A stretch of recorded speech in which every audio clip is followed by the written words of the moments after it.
Hello, everyone. Welcome to Learning to Use Online Banking and Mobile Banking Tools webinar. If you're new or you've never used or really need a refresher on how to explore and navigate and utilize our mobile banking and online banking services, this is the webinar for you. So really welcome. We'll talk about signing in, signing up, and utilizing our easy to use functionality. We will be also hosting this webinar on August 2nd in Spanish. So there's two opportunities. So make sure if you want to experience it again, we will be, or tell your friends, we will be hosting this webinar in Spanish on Monday, August 2nd at 12 p.m. Eastern. Just to remind everybody, this event is recorded. So probably next week, you'll get an email from marketing saying, take a look. That way you have this as a reference and easy to use so you can always follow back up, take a look again, so you can maximize our resources. Additionally, at the end of the webinar, we're going to be asking you for a survey. So if you can fill out those survey questions, that would be amazing. That way we know what topics you're interested in and then what topics we can possibly host in the future. Also, I do want to let everybody know that we have webinars monthly and sometimes 2 times a month. So check out idbglobalfcu.org. And you can check out what we have coming up and you can sign up. You can send us a message at cu.marketing@idbglobalfcu.org. So now it is my pleasure to introduce you to Solange Araujo. She is your digital or our digital marketing specialist lead. So she's really making sure that all of these tools and these resources are available to you, our members. So she's going to take you through the presentation. Solange, I hand it over to you. Thank you, Marilyn. Hi, everyone. Good afternoon. Thank you for joining. I am Solange Araujo, the Digital Experience Lead for the Credit Union. I will be showing you some very useful online banking tools today. I am sharing my screen now, and we are on our homepage, idbglobalfcu.org. This is the webpage that you will use to log in to online banking whenever you need to. If you don't have access to online banking yet, or maybe you share your account with someone else, if you have a joint account with someone, we strongly recommend each person that shares an account to have their own set of unique credentials, username and password. So if you currently share, we recommend the joint owner to also enroll to have their own access. And this is where you would enroll, idbglobalfcu.org. You go here on the top right where it says enroll. This will take you to the enrollment form, which is pretty straightforward. You will be choosing a username and a password for yourself. The username can be anything that you want. It could be your first name and your last name. It could be a combination of both. You can also use some special characters. For my example here, I'm going to be using my first name and dot my last name. When you click out of the field, you will see that it checks for the availability and it says that this username is available. If you try something else that maybe it has been taken by someone else, then it will tell you that you cannot use it. So this one is available. So we move on to the password. For the password, there are some password guidelines that you need to follow. It has a minimum of 9 characters and a maximum of 32 characters, and you need to use a mix of letters, numbers, and special characters. It is important not to use any phone numbers, birthday, social security number, or any information that is sensitive or that would be too easy to guess. So be mindful of that when you are setting up your password. And then you type it again. It meets the minimum criteria, so I can type it again. And now I have my username and my password. Next, you will start filling your personal information, your first name, last name, date of birth. It's important to remember that this is month, day, and year, not day, month, and year. Your social security number, which if you don't have a social security number, you can punch in the placeholder, which is 001000000. But if you do have a social security number, then you should use that. Also your member number, which is provided by the credit union when you open your account. If you don't remember your member number, you can always reach out to us and we'll verify your identity and let you know what your member number is. And then you can go ahead and fill out your street address, country, state, city, zip code, email, and then click here in terms and conditions to read the terms and conditions. Check on the checkbox and complete the sign up. So very easy. Once you complete the sign up, you will receive an email confirming that you have set up your online banking account. And then to sign into online banking, then you go back to idbglobalfcu.org and you will type in the username and password that you just set up for yourself. It's important to remind that our site is secure. There is a lock image here right next to the web address. It means that it's secure. So you can be comfortable typing in your username and password here. If there isn't a lock in the site that you are using, do not input your email and password. Now we're logging in. And then one of the first things that you would want to do once you have access is set up your settings with information that you can edit or customize. And My Settings is on the top right menu over here. You click on My Settings and you will see that this is where all your personal information lives. And this is where it can be edited. You can edit your primary email. You can edit your username, your password, and your security options. I'm going to show you some details of security options that are very important when logging into online banking. Click on edit and it will take you to 4 different ways to confirm your identity. You can confirm your identity by phone, and the phones that you should have on your account, only you should have access to these numbers. So if this is someone else's number, do not include it. It should be your number only. Again, if you share your account with someone else, then the person can have their own online banking access and use their own phone number for that. But each person should have just their own phone number. This account has 2. They both belong to us. You can also use a security token, an authenticator, or by email. So it is very common that if a member lives outside of the United States, they wouldn't be able to use the phone confirmation to verify your identity. So in that case, you may want to use one of the other 3, which would be a security token or an authenticator. For both of these, you would have to, for either of these, you would have to use an app. And this mobile application can be found on the Google Play or App Store. You only need one, although I am showing you all 3 options that you can choose from. I am going to show you a security token via the VIP Access app and the authenticator via Google Authenticator or Microsoft Authenticator apps.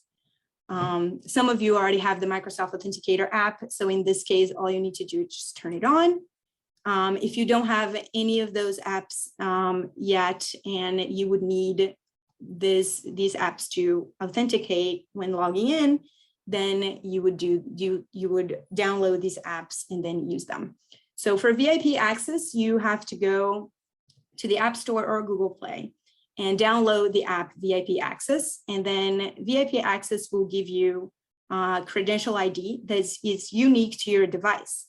So you will enter this credential ID here. In my case, my credential ID is this. It is unique to my device. And by Authenticator, first you have to download and install Google Authenticator or Microsoft Authenticator. We're doing all 3 of them right now, just for the purposes of showing you. Any changes that you make on this page for confirm your identity, you need to retype your current password in here just to make sure that it is really you making these changes on your account. So you ask your password again for security purposes. Now you save, and when you save, oops, sorry, this was incorrect.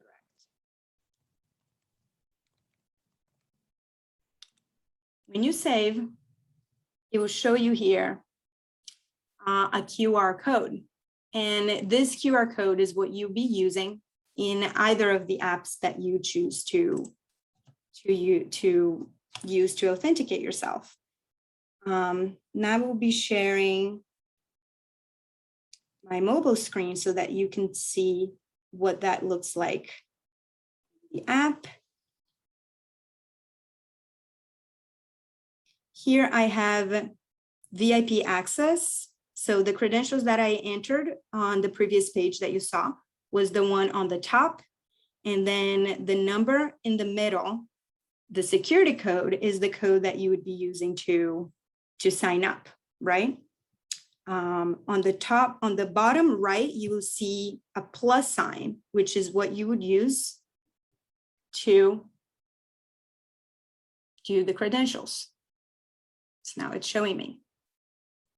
I also want to set up Microsoft Authenticator. So we have here, do you see the plus sign on the top right? So Microsoft Authenticator will ask you for the same thing. Personal account, you will say scan QR code. When you click here, it happens very fast, but this is the code that it's giving you. And for Google Authenticator, the same thing. You click on get started, scan a QR code. This time I'm going to try to do it a little slower for you.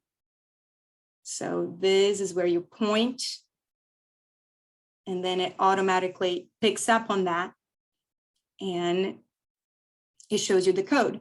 That code will be expiring every 30 seconds for security reasons. So if it expires, don't worry, just use the next one. It is connected, so it knows. Now let's go back. Sorry. Let's go back and let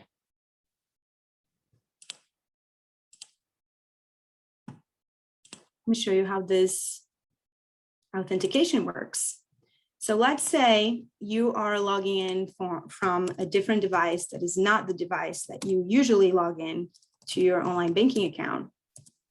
Or maybe let's say someone somehow got a hold of your credentials and they're trying to sign in on your behalf. We don't want that. So if online banking ever recognizes that you're using a different device, we'll go, wait, hold up, let's really make sure that this is really that person. So it says here, it looks like you're logging in from an unrecognized device. For security, we need to verify your identity. These are all the options that we enabled in our security settings. I can click here and have the system call me and give me the code. I can click here and have the system email me and give me the code, or I can use the token or the authenticator that I just showed you for you. Let's say I want to do the token. It's asking me for my code, so I'll go on my app. I'll see that number that expires every 30 seconds. And I will be using that. If this is your device, then you will register as a private device. If you're using this device elsewhere and you don't want this to be saved, then you click no, this is a public device. I have so many apps, maybe I chose the wrong one.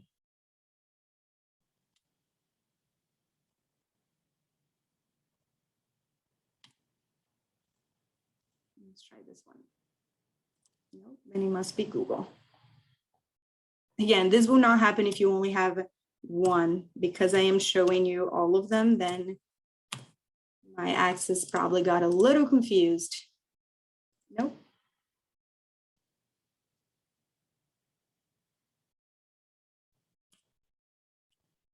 XVIP access.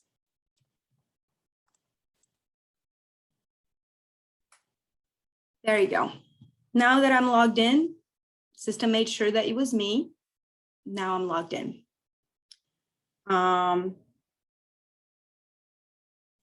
You see here, just going back to my settings to show you security options, that we have everything enabled. I have VIP access enabled with my credential ID, and I have both Google Authenticator and Microsoft Authenticator enabled here too, although you only have one of these three, right?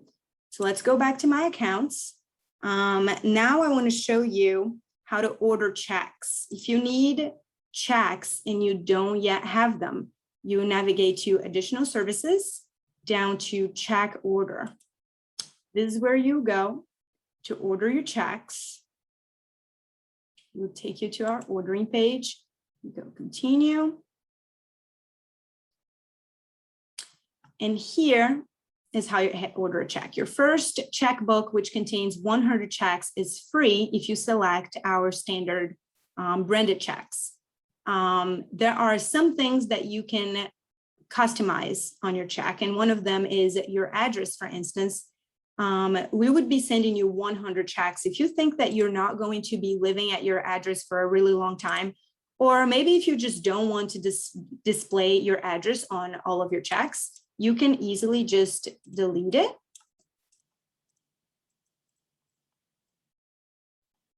Delete, and save changes. Your address is no longer in the check. But if you do want your address on the check, then you can revert and have your address here. There are also other styles and themes of checks that you can choose from. However, they are not free. Your first 100 checkbooks that are with our standard checks will be free, says total $0. There are other design options that you can choose here from this drop down. Let's say, for instance, classical. There's most popular. Let me show you some of the most popular ones. Many different backgrounds. I chose this one to give you an example of what the checks can look like in the background. Other things that you can customize is the starting check number. You can say that maybe I don't want my checks to start as 101. I want it to start as 201. It can be, you can also add a symbol, different categories of symbols, different symbols here that you can add. It shows here. You can have a monogram. Say I want T for test, shows over here, or none.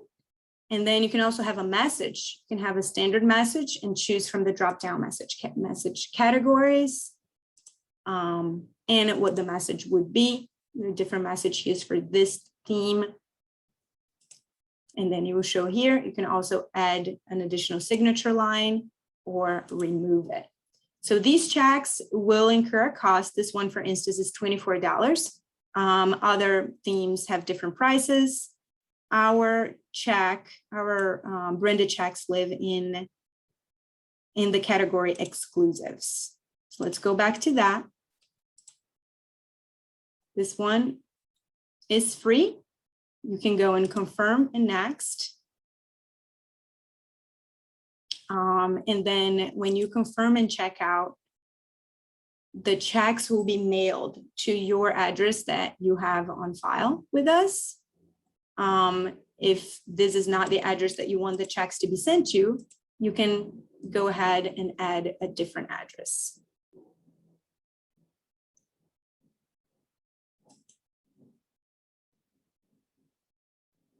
Oops. Where did it go?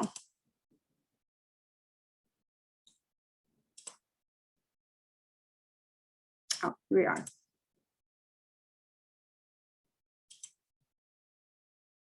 When you order your second checkbook, you will no longer be free, but you have your first 100 checks for free. And then you would finish by placing your order. Over here, you can add any other information. You can add your phone number. You can add the email address. You can set reminders to reorder and special offers, et cetera, et cetera. That is how you order checks. I also want to show you how to set up recurring transfers to another person that has an account with the credit union. You would be going on transfer/move money from the main menu and then navigating to internal transfers. On internal transfers, this is when you would be making transfers to yourself, to within the same account, checking to savings, savings to checking, or to someone else that has an account in the credit union. As long as they have an online banking account, you can do that. In this widget, you select the account that you want to send the money from. I'm selecting checking here, and where you want to send it to. So you can send it to yourself, it would be over here, or you can add someone, and your contacts will show in the dropdown as you add them. To add someone new, you go on add a recipient. And then when you need to know about them is the first 3 characters of their last name, the account type that you're sending it to, and the account number. For this example, I will be showing you this account. So first we verify the recipient. If it doesn't exist, you will not find it, but if it exists, it will say recipient found. You can also add a nickname to identify who is this person that you send to, and add recipient. So now that we added, it shows right here. It's now on our drop down, and we can select them, or we can select another account to send it to. You can also make this, if you want to be repeating these transfers for a while, you can check the box repeat transfer, and it will ask you how often you would like to be doing this transfer. It could be just once. It could also be every week, every 2 weeks, twice a month, and so on and so forth. I'm picking twice a month here, and I'll have to specify twice a month when on, let's say, on the 15th, and also at the end of the month. And I'll also have to specify until when. It could be until I cancel. So it will be going on and on and on until you cancel. It could be an end date where I can decide I want to do this only until December 31st. Or it could be after a set number of transfer. Let's say I just want to do that 5 times, or I just want to do that twice, or it could be any frequency that you want. And then let's say I want to do that just twice, and then save. Now it will repeat twice a month on the 15th and at end of month for 2 transfers. I'll add the amount that I want here. Let's say I want to be sending test $1. You can add a reason why, testing, and then schedule transfers. You review the information that you just selected, and then if everything looks good, confirm. Success. Now that is set, something that I can also do is I can go on manage, view transfer, schedule transfers. So it will show here, this I'm going to be sending $1 twice a month on the 15th end of the month, twice. If you don't want to do this anymore, you can go ahead and cancel. You will also show other transfers that you've scheduled before. You can also manage the transfer destinations. These are all of the other recipients that we have added before. You can remove them at any time. And that's how you make a recurring transfer. I would also like to show you how to deposit a check via our app. So if you cannot go all the way to the branch to deposit your check, although we are open for members on on Wednesdays and Fridays. You can always come in. If you don't want to come in, you can always just deposit your check from our app. And I will be sharing my mobile screen again so that you can see how we do that. If you don't have our app, you can download it on the App Store or Google Play. look for IDB Global FCU. And then once you download it, you can input your username and password.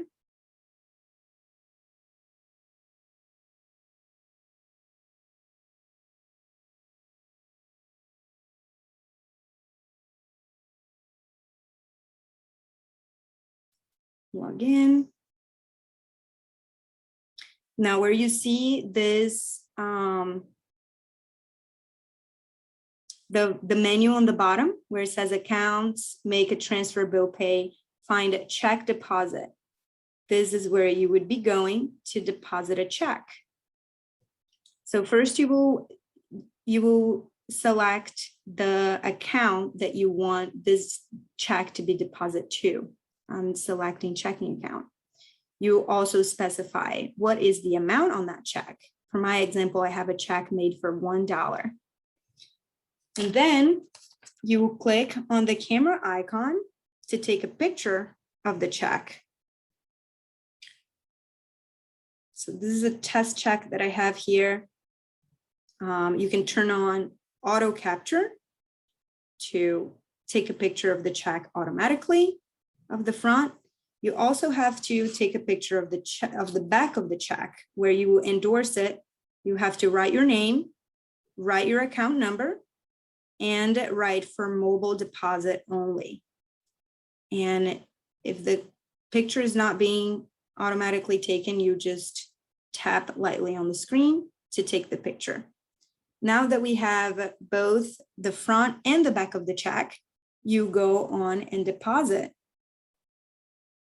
You have the chance to review it again, make sure that you can clearly read it,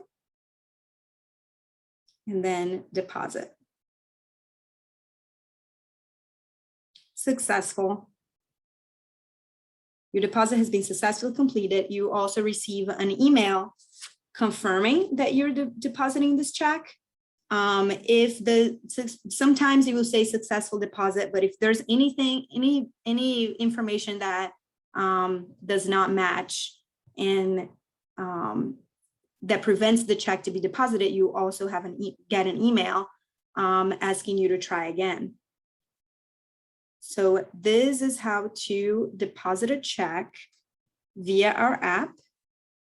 And now, if we still have some time, I would like to show you how to enroll for e-statements. So every month you would be getting your account statements via mail, or they would just be in online statements here. If you already signed up for online statements, this is where they would live. Additional services, online statements.